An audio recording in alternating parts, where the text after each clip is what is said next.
Hello, j'espère que vous allez bien. Aujourd'hui on se retrouve pour mon petit bilan lecture du mois de février et mars. J'ai pris vraiment beaucoup de retard parce que j'ai pas du tout filmé de vidéo depuis pas mal de temps, donc je vais rattraper mon retard, je vais combiner février et mars ensemble. Ça va faire 14 livres je crois. Alors du coup, il y en a pas mal que vous avez déjà vu je pense dans mes vidéos vlogs, enfin j'ai fait 2 vlogs et je pense que vous avez vu des livres dans les deux. Du coup, le premier livre que j'ai lu en février, c'était Les Belles Endormies de Kawabata. Vous en avez parlé dans mon vlog du coup. Je l'avais acheté quand j'étais sur Paris parce que je l'avais découvert, j'étais tombée dessus en regardant une vidéo. Et depuis, j'ai une obsession un peu avec cet auteur, enfin j'en ai plusieurs, je vais en lire plusieurs, j'en ai déjà lu pas mal. Et du coup, celui-ci c'était le premier que j'ai lu parce que c'était celui qui était recommandé et j'avais absolument aimé, du coup j'ai acheté directement le papier. C'est assez décalé, assez spécial, c'est classé dans l'érotisme à peu près. Un vieil homme qui va dans une maison close à peu près, sauf que on fait pas exactement la même chose dans cette maison close là que dans les autres. En fait, vous y allez pour dormir à côté de jeunes filles. Elles sont complètement sous sédatifs, elles ne réagissent pas, elles sont faites pour ne pas se réveiller justement. C'est un concept vraiment très très sombre et on suit plusieurs nuits du même homme qui est en fin de vie et qui va réfléchir à des choses pendant la nuit, qui va beaucoup réfléchir à la mort, à la jeunesse, à plein de choses et c'est très... Enfin c'est très... En fait c'est un récit très introspectif. Du coup, il faut pas avoir peur du côté vraiment très arbe de un vieux qui dort à côté de jeunes femmes à poil dans un lit, qui paraît comme ça très bizarre et qui, quand j'ai lu un peu plus et que j'ai découvert que c'était à propos de ça, j'étais en mode ok. Mais le texte est vraiment très sympa, genre j'ai vraiment aimé les questions qui se posent, c'est un petit peu le deuil de sa propre vie et j'ai trouvé ça très intéressant à lire. Et en plus, l'écriture de Kawabata est absolument magnifique. Donc voilà, personnellement j'ai beaucoup aimé, je sais que ça va pas être le goût de tout le monde, il faut le lire avec une certaine ouverture d'esprit et ça passera tout seul. Et vraiment, j'aime beaucoup, j'ai trop hâte de lire plus de Kawabata, vraiment vraiment. Ensuite j'avais lu Paris-Briançon, mais je crois que je vous en avais parlé plus en détail dans mon vlog et j'avais bien aimé, c'était pas ouf, je m'attendais plutôt à un espèce de murder mystery à la Agatha Christie ou quelque chose comme ça. Parce qu'on me l'avait vraiment vendu comme ça, sauf qu'au final pas du tout et j'avoue que j'étais un peu déçue, enfin je savais qu'il allait se passer quelque chose durant tout le trajet en train. En fait ça parle du trajet du Paris-Briançon qui est un train de nuit qui roule encore je crois, enfin qui fonctionne encore maintenant en France. Du coup ça suit une flopée de personnages dans ce train dans une certaine nuit. Sauf que certains habitants n'arrivent jamais à destination. Et du coup, quand on m'a vendu ça, je me suis dit waouh, ça va être trop cool. Enfin, il va y avoir un peu de meurtre, un peu de suspense, il va y avoir des personnages qui dissimulent des choses et tout. Et en fait, j'étais très déçue. Donc voilà, je vous laisse faire un avis par vous-même si ça vous dit de le lire. Je trouvais que c'était un des romans de la rentrée d'hiver qui avait l'air d'être le mieux, qui me donnait le plus envie. J'avais vu Philippe Besson en parler et j'avais été très intéressée, mais au final j'ai été un peu déçue. Voilà. J'ai lu plusieurs mangas, d'ailleurs j'ai lu pas mal de mangas alors que c'est pas très... c'est assez différent de mes habitudes. Mais du coup j'avais lu My Broken Mariko et Nuisible, mais je crois que j'en ai parlé dans un vlog aussi, donc je vais passer très vite. Ce roman parle d'une jeune fille qui apprend que sa meilleure amie s'est suicidée et décide de voler l'urne avec ses cendres pour lui offrir l'hommage qu'elle mérite. Donc c'est-à-dire elle veut disperser ses cendres dans la mer. C'est très triste, ça brise vraiment le cœur, genre c'est bourré de flashbacks et ça fait pleurer. Et c'était trop bien, c'est une amie qui me l'a recommandé, vraiment foncez. C'est un manga avec un format un peu plus grand que d'habitude et il est magnifique. Et déjà rien que pour le manga en lui-même, il est trop bien et je sais pas, je vous le recommande beaucoup. Et du coup Nuisible c'est un manga plutôt d'horreur, un peu insecte, body horror, tout ça. C'est en 3 tomes, j'ai lu que le premier pour l'instant. Il parle d'un garçon qui devient obsédé par une nouvelle élève qui est elle, et qui est très très bizarre et qui charme absolument tout le monde. Mais tout le monde, que ce soit les hommes, les femmes, les insectes et tout, surtout les insectes. Et il va y avoir des morts, mais des morts assez bizarres, assez dégueux avec des insectes, tout ça. Voilà, mais c'est vraiment pas mal. Moi qui aime beaucoup le body horror, je trouve que c'est un style de dessin qui colle vraiment super bien. C'est vraiment très dégueu par contre. Donc voilà. Après j'ai lu un roman qui s'appelle Intimacies de Kati Kitamura, que j'ai lu un peu par hasard. En fait je cherchais un livre audio à écouter et je suis tombée dessus. Et en fait je l'ai lu d'une traite en une après-midi. C'était vraiment super bien. Ça parle d'une interprète qui déménage de New York pour aller habiter aux Pays-Bas. Je crois que c'est une ville des Pays-Bas. Et qui va être l'interprète pour un procès d'un maire qui aurait apparemment commis un crime contre l'humanité. Et en même temps, elle va se faire une amie dans une galerie d'art. Et du coup, par cette amie-là, elle va rencontrer un homme qui est marié, avec qui elle va sortir. Et qui est marié mais qui est en train de divorcer. Et c'est hyper complexe. Et en fait, on va voir un petit peu comment elle interprète tout ça. Ce qui est super intéressant, c'est qu'on a vraiment son introspection durant et après les procès qu'elle interprète, qu'elle doit traduire de l'anglais au français, je crois. Et je sais pas, j'ai trouvé ça assez fascinant, la manière dont le roman est écrit et dont le personnage principal raconte un peu sa vie. Donc non, vraiment, je vous le recommande si vous avez un petit peu de temps. C'est pas très très long, c'est très sympa. Il est pas traduit en français, je crois. C'était vraiment un super contemporain dans son genre.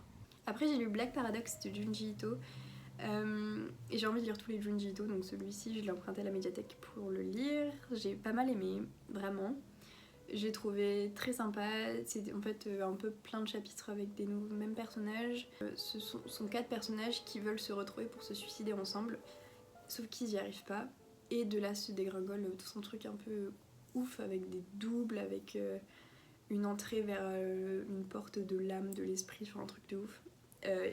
Classique Junji Ito, genre vraiment les dessins absolument horrifiants, génial, trop trop beau. Après j'ai lu Look Back de Fujimoto, qui est du coup l'auteur de Chainsaw Man, un manga que je n'ai pas encore lu mais que je vais absolument lire, sinon je vais me faire tuer par certains de mes amis. Et du coup j'ai lu celui-ci parce que c'est un one shot. J'aime bien les mangas one shot.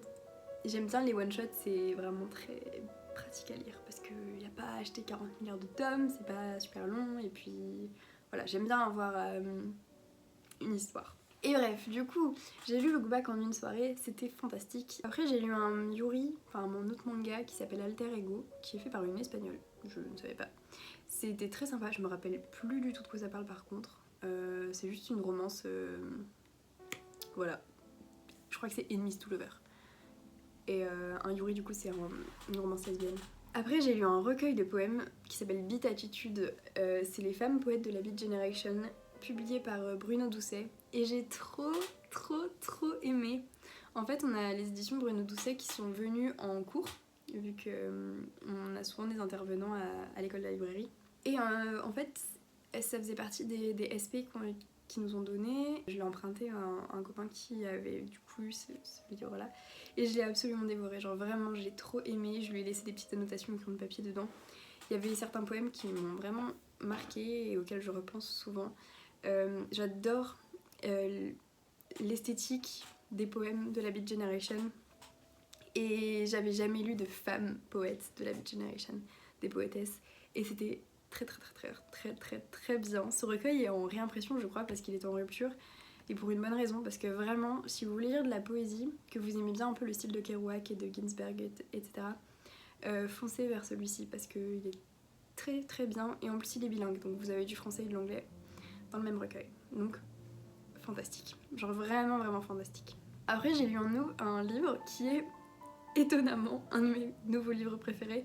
Enfin, je crois que c'est un de mes classiques préférés, si c'est pas mon classique préféré. Mon classique préféré de base, je crois que c'était Orgueil et Préjugés, mais ça fait pas mal de temps que je l'ai lu, et depuis j'ai lu d'autres trucs, mais j'ai lu Les souffrances du jeune Werther de Goethe. Et je ne pensais jamais dire ça, mais je suis absolument fan en fait. C'était tellement bien. Cette édition est trop cool. C'est une édition d'une amie, je lui ai un peu piqué, enfin il faut que je lui rende, mais c'était dingue. C'est un roman épistolaire. Enfin, est-ce que c'est épistolaire quand c'est que d'un sens?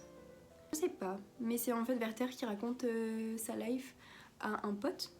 Et en fait, il raconte comme quoi il aime trop une fille, sauf que cette fille, elle est promise à un autre. Et c'est un peu sa décadence. Genre vraiment, c'est sa décadence, sa déchéance, c'est sa descente aux enfers. Et c'est trop bien. Genre c'est vraiment, il est pendant toutes ses lettres en train de pleurer, comme quoi elle l'aime pas. Et comme quoi, enfin elle l'aime bien mais il sait pas, mais elle est promise et il peut pas et il va finir seul et il l'aime tellement et ça brûle d'amour et il souffre. Et c'est les souffrances du jeune Werther. Perso, j'ai trouvé ça trop bien, l'écriture est trop ouf. Je pensais jamais aimer lire du Goethe, parce qu'avant j'avais des gros a priori sur les classiques, que j'étais trop bête pour les comprendre, sauf qu'en fait pas du tout, c'est vraiment juste bien. Donc voilà, je l'ai bien aimé, vraiment adoré. Et il est assez court en plus, donc je dirais pas que c'est un classique sympa, mais c'est un classique bien à lire. Par contre, il faut être dans un bon headspace, parce que j'avoue que quand j'ai appris que ce livre avait fait une vague de suicides en Allemagne quand il est sorti, je me suis dit bon, super, voilà. Après, j'ai lu The Outsider de Gutanabe, qui est un recueil de plusieurs adaptations de romans, du coup de Gutanabe. Le premier, enfin c'est nommé The Outsider parce que la première nouvelle c'est une adaptation de Lovecraft du coup, The Outsider. En soi, la collection est pas dingue, j'aime surtout les dessins, mais je pense que je lirai d'autres, et spécialement les Lovecraft. Vous savez, les éditions reliées un petit peu en faux cuir, voilà, de Gutanabe, ça m'intéresse. Par contre, les autres étaient pas dingues, genre vraiment, j'ai pas trop aimé toutes les histoires, il y en a que je comprenais même pas, enfin bref. Voilà, c'était une lecture moyenne, mais en tout cas, ça m'a donné l'envie de continuer à lire du Gutanabe, enfin d'autres, pour tester d'autres choses. Voilà. Après, j'ai lu Libre comme une déesse grecque de Laure de Chantal, dont je vous ai parlé dans mon dernier vlog, qui était très chouette. J'ai mis plein de petits... Enfin, j'ai plié plein de pages pour me rappeler, parce qu'il y a des passages qui étaient vraiment super. Tout le livre était hyper accessible et abordable. Si vous n'êtes pas habitué à lire des sciences humaines, mais que vous êtes intéressé par la mythologie, la socio, l'histoire... que vous aimez la mythologie grecque, que ce soit plus classique avec des textes anciens, ou alors de la mythologie genre adaptation moderne, c'est totalement fait pour vous, enfin vraiment génial. Genre j'ai énormément aimé, je pense que ce livre a tout pour lui, tout pour plaire, et j'aimerais qu'il soit un peu plus parlé, parce que qu'on en entende un peu plus parler, parce qu'il est vraiment très chouette. J'ai aussi acheté un livre qui s'appelle Une année en Grèce antique, que j'ai trop envie de lire, qui est sorti après au même moment.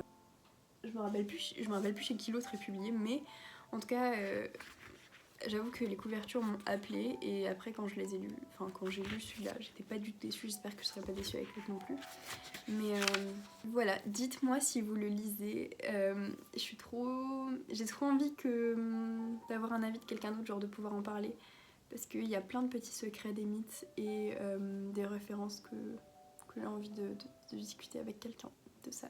Donc n'hésitez pas à me dire. Ensuite, j'ai enfin fini The Silent Patient de Alex Michaelides, que du coup, j'avais commencé avec un livre que j'avais emprunté à la médiathèque quand j'avais le Covid, donc c'était il y a genre, ouais, vraiment presque 2-3 mois, c'était en février. Et du coup, j'ai terminé en livre audio en une soirée, vraiment d'une traite. C'était tellement addictif, hein, genre le début était un peu lent, mais une fois que j'étais lancée dedans, c'était tellement cool. Il se lit très rapidement, c'est un thriller un peu psychologique très appelant, genre avec des petits flashbacks qui donnent bien envie de continuer, tout ça. En fait, c'est un monsieur qui est psychothérapeute et qui en fait s'intéresse à l'histoire d'une fille d'une artiste qui a tué son mari, mais personne ne sait pourquoi. Et après, elle est devenue muette et la seule chose qu'elle fait, c'est peindre. Du coup, il va devenir passionné de cette enquête et il va vouloir la résoudre absolument. et faire parler cette personne, faire parler Alice. Et en fait c'était très très bien. J'ai pas vu le plot twist de fin arriver. J'étais ouais, emballée. Franchement, vraiment pas mal. Et pour terminer, j'ai lu à la fin du mois de mars, le dernier jour de mars, Et les anges se turent, qui est un recueil de poèmes de Clara Staysu, je crois que ça se prononce comme ça, désolée sinon, qui était vraiment chouette. Vraiment vraiment chouette. En fait dans ma librairie, là où je travaille, on a reçu plusieurs... c'était le mois de la poésie. On a reçu plusieurs plusieurs recueils de la collection Hors des lignes chez Belles Lettres. Et les couvertures sont très très mimi, très très belles. Et du coup, il m'intriguait et j'en ai pris un, celui qui me paraissait me plaire le plus, enfin dont j'étais le plus sûre d'aimer parce que la couverture et le contenu et le thème. Quand je l'ai lu, je savais pas qu'elle était musicienne et en fait ça fait totalement sens. Après quand je l'ai appris, je me suis dit mais oui, mais c'est clairement... Enfin c'était sûr parce que c'est... Ouais, c'est très très musical. Je vous le recommande si vous êtes intéressé par de la poésie moderne et que vous savez pas par où commencer ou que vous avez lu que du Rupicor et que vous êtes en mode mais maintenant qu'est-ce que je lis, je connais pas, il y a tellement de choses. Et ben foncez vers là parce que c'est pas mal vraiment. Du coup voilà, j'espère que la vidéo vous aura plu, que vous avez découvert des choses et que je vous ai donné envie de lire. C'est toujours mon but. Surtout dites-moi en commentaire si vous avez lu certains de ces livres, je suis trop curieuse de savoir si vous en avez lu, si vous en avez aimé, s'il y en a justement que vous n'avez pas aimé. J'ai très envie de savoir tout ça. En attendant, passez une bonne fin de journée, soirée, semaine, tout ça. Bye!